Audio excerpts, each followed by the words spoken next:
Good morning sa lahat. This is Assemble din. So, nandito na naman ako sa tindahan. Yun, siyempre nanindera tayo. Yan. So, today's video is tawag dito, kunting kamaritisan at saka kunting istorya ng buhay ko. Yan. So, yan. So, naalala ko yung tuwing ngayon lang. So, naalala ko yung bata pa ako talagang grade 3 or grade 4 or ganyan, mga elementary pa ako. So, gusto ko na talagang na merong tindahan. Yan. So, naalala ko talaga na napasok sa isip ko ba. Yan. So, gusto ko talaga tuwing ako lalabay sa mga kalye at saka siyempre meron tayong kapitbahay na talaga merong tindahan. Gusto ko na talaga na ganyan ang paglaki ko kasi feeling ko kasi noon is pag merong tindahan is talagang mayaman na talaga. Yan. So, feeling ko talaga na bata pa ko ang rami-rami na nilang pera, no? Ang rami na nilang pera tapos kasi meron silang mga ganito sa tindahan saka basta ma-feel mo talaga na yung bata ka pa talaga na yung merong tindahan is talagang merong pera. Ayan, so yan talaga ang nasa isip ko. So yung bata pa ako talaga, meron kaming yung papa ko, merong tawag dito, merong kaming mais, yan. So, mais at saka merong lubi, yung sa Bisaya namin lubi na sinasaka. Yeah, tuwing mag-harvest ng mais, yan, ng mais, talagang talaga kung sa Bisaya pa ng hagdaw yan. So hindi ko alam kung term sa yan sa Tagalog yung naghagdaw yung natitira na di ba mag-harvest tapos merong natitira na yung hindi nakikita ba na nakuha sa may-ari na meron pang natira na mga mais, yan ang tinatawag, tapos kunin namin yan tapos ibibenta sa yung namimili ng mais. So yan talaga ang talagang buhay ko noon na pag mag-harvest ng mais, so punta talaga kami tapos yun mag-harvest ng mais. So meron kaming mais pero yun pag mag-harvest na yung silang mama at saka si papa, pagkatapos ng lahat, so yan. So diyan na kami talaga maghahanap ng mais tapos magdala kami ng sako tapos ko doon ibinta ko doon sa nanay ko naman, sa nanay kasi nagbibili din yun ng mais kasi gawin nila ng bigas. Yan. So hanggang na realize ko na uy pwede palang kumita ng ganyan.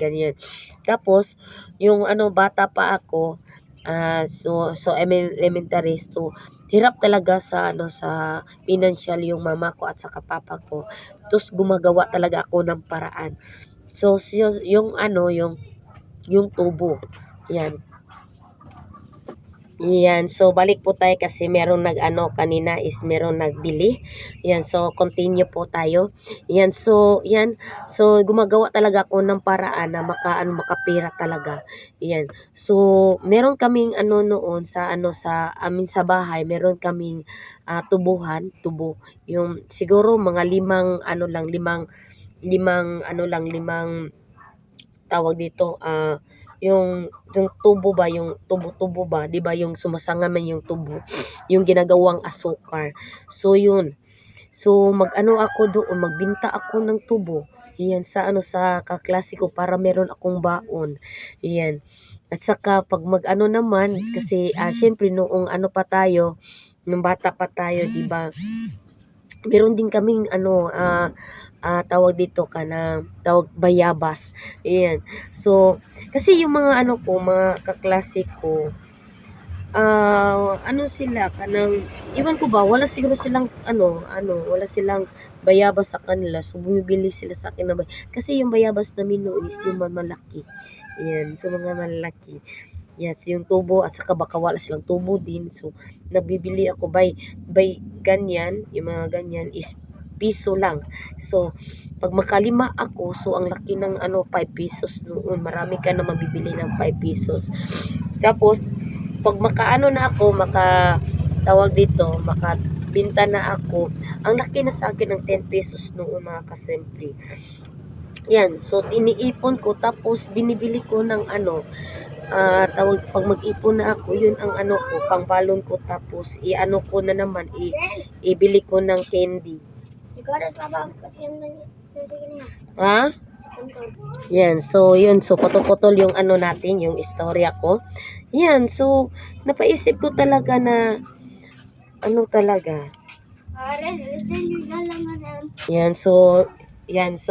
Yan, tawag dito, sinsya na kasi putol-putol yung natin, istorya.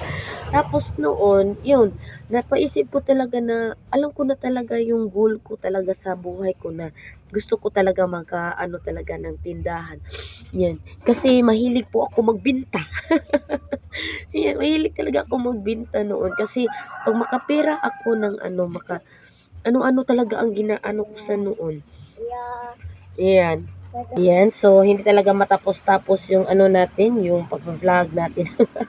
Yan, so yan ang ko talaga, kunting istorya ng ko na yung pa talaga, yung bata ko pa talaga is goal na talaga magtinda. Ayan. So, yan yun. So, tayo, tapos lumaki na tayo, tapos nagsimula ako magtinda is talaga yung pag-uwi ko dito sa Pinas kasi nag-abroad tayo. Yan. So nag-abroad ako ng 2 years and inihap yata or basta 2 years nakatapos ako ng kontrata. So pag-uwi ko dito sa Pinas, yan. So meron tayong naipon kaunti. Yun, so meron tayong naipon kaunti. So yun. So doon nag-start 2017, yan. 2017 ako talaga nagsisimula na magtinda. So yung yung puhunan ko talaga yung talaga tawag dito yung nagsimula sa talaga yung sa abroad ko hanggang ngayon. So ito niro-rolling ko, nare-rolling ko sa sa tindahan tapos hindi po madali talaga magtinda. Yan. So hindi po talaga madali magtinda at saka meron din akong loss. Yan. So noong nag-loss ako pero lumalaban. Yan. So talagang kasi ang pagtitinda is talaga hindi talagang talaga tawag dito akyat baba ko talaga, akyat baba kasi meron tayo mga tawag dito mga financial na hindi natin maiwasan, talaga makukuha talaga sa tindahan.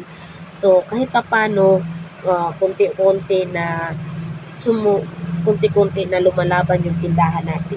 Yan, so yan for now mga kasimple. So konting kamaritisan sa ko sa buhay ko at saka thank you din sa pag-support at saka tuwing meron ako mga upload. Yan, thank you sa lahat, sa walang sawang pag-support sa akin. Alam ko naman na ang daming nagba-vlog at nagdaming thank you din ako sa isa ako sa inyo na tinutukan at saka araw-araw. Kahit na 1 viewers, 2 viewers, 5 viewers, yan. So, thank you kasi talaga merong nanonood sa vlog natin. At saka, thankful na din ako ng ganyan kasi kahit paano meron tayong nagsusubaybay sa buhay natin sa araw-araw. At saka, sinsya na kasi meron din talaga na tagal-tagal ko mag-vlog, yan, ganyan. So, medyo busy-busy si Simply Dance, yan. So, meron tayong mga ginaganap-ganap sa buhay. Yan, so, yan for now mga kasimple. So, yan muna na ang ko, i-update sa buhay ko, update sa kamaritisan ng buhay ko. Yan, so, thank you so much po sa lahat-lahat at saka, lagi kayo mag-ingat at saka mag-ingat din ako. Ayan, so medyo nami-miss ko din ang kilala ko sa pag-vlog, na nami-miss ko yung mga kasamahan ko sa pag-vlog. Ayan, sa man. Ha? Ayan, so wait lang po. So, yan. So, thank you, thank you. Have a nice day po sa lahat. At saka, laban lang po tayo sa pag-vlog. At darating din tayo na maging, na maraming mga followers. Yan. So, thank you. Have a nice day po sa lahat. Bye!